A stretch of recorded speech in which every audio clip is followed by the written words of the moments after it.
Morning guys. Maran. Good morning. So nang naagrata kay para magsigit og cellphone. Pamangon na mo diha. Sana, outfit check. Alright, Mother Marjorie. Ang inyong auntie. Ay, sorry. Amen. Maglagot si kuan niya mo baktas guys kasaba kaayo. Tak. Convenience naman siguro ni Tay. So, naami direct karon sa convenience store. Wow guys, merinda na diri.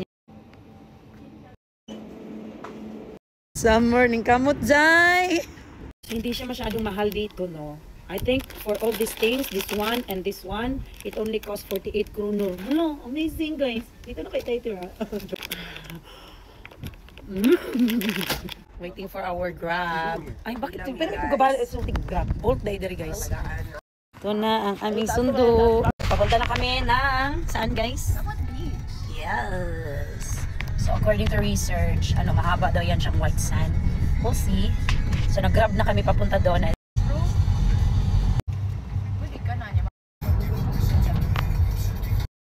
Wow.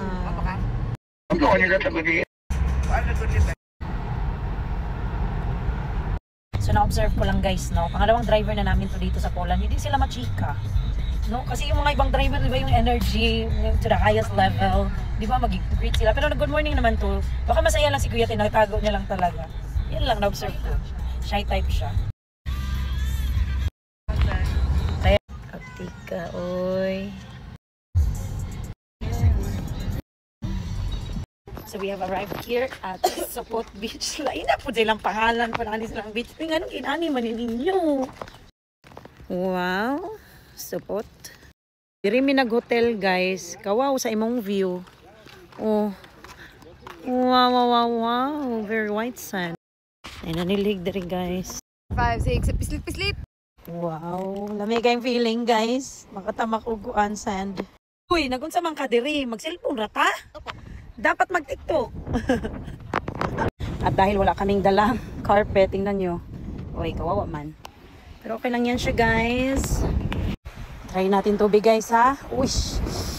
Mura mag-ice. Uy. Oh my god. It's very nice.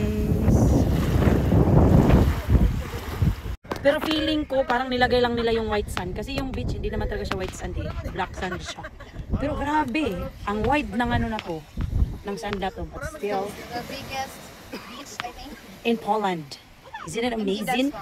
Uy, Poland daw sabi. Longest daw. Ewan ko, sabi ni Google, sabi ni AI.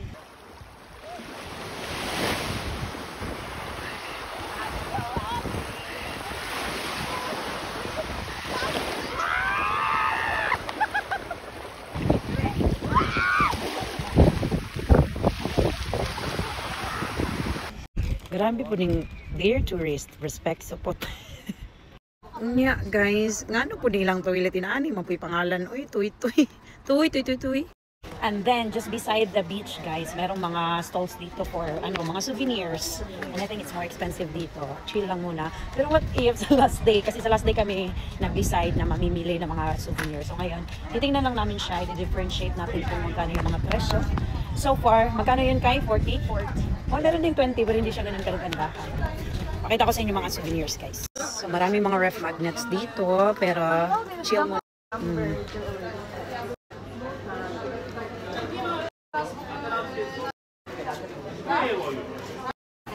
Dili.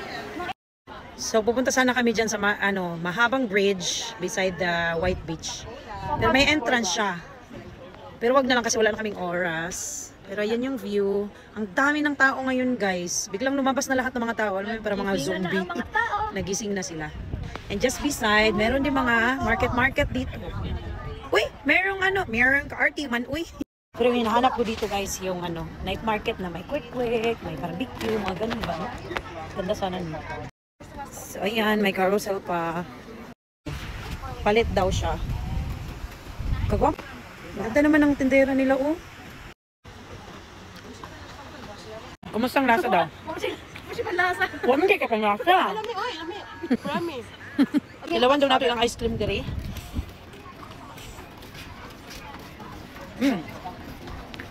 Creamy yun. Tinuod ang balita, guys. Around the Sopot Beach, guys, marami siyang mga restaurants and para siyang Disneyland. Look, ang surrounding niya ba, parang Disneyland. Ang daming ganap. Guys, I'm just so happy. Dalawang beses talaga ako nakakita ng kambal ba. Una, kambal na lalaki, tapos kambal na babae. Lord, is this the sign? Lugar para siyang Disneyland vibe. Meron pa yung carousel kanina. A whole new world. Bakit na sa'yo? A new fantastic point of view. No one to tell Tama na, us makapiright ta. Meron pang candy shop. Lodi. So, they have Mexican, pizza, H&M. Daghan na dyan siyang tao, guys. Ang dami na pong tao. Si Madam, oh. Ate, sorry na. Why do you know? Are you Filipino? Do I look Filipino? Why do you know? Sige na. Oh, do I look Kabayan? Okay, so our driver today can talk with us because he has I don't know how to speak English anymore. Because only Tagalog. Eh? Only Tagalog. You know, Filipinos, we don't speak straight English. Where are you from? I'm from Egypt. Yeah, we wanna go there. Yes, you should. Now, joke. Okay, By car. Make you turn. How do you call the people who lives in Qatar? Qatari? Qatarian? Qatari. Qatari. So it's not Qatari anymore, it's Filipinos. So how do you find Filipinos? I went to the Philippines. Oh, really? Which place? Manila, Makati, Cebu. Beautiful. How do you find Philippines? Beautiful, of course. Beautiful. Of course. Filipinos. Filipinas. Absolutely. Everybody's beautiful. A few moments later. Oh, ayun na nga, nakita nyo, ang daming chika ng driver sa amin, no? Kasi nga daw, he's been living here for more than a year and observe niya talaga na yung ugali ng mga Polish. Very sila, yung, kung ang Swedish, mga cold sila, pero mga sociable naman. Pero sila, alam mo yung parang galit palagi.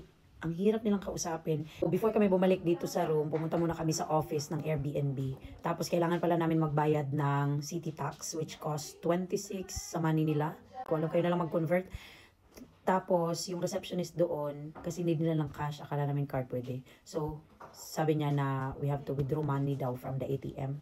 I mean, wala talaga emotion, guys. Kung kami, sobra-sobra ang among emotion, no, sila kay, ay, parang ang hirap hanapin ng emotions nila.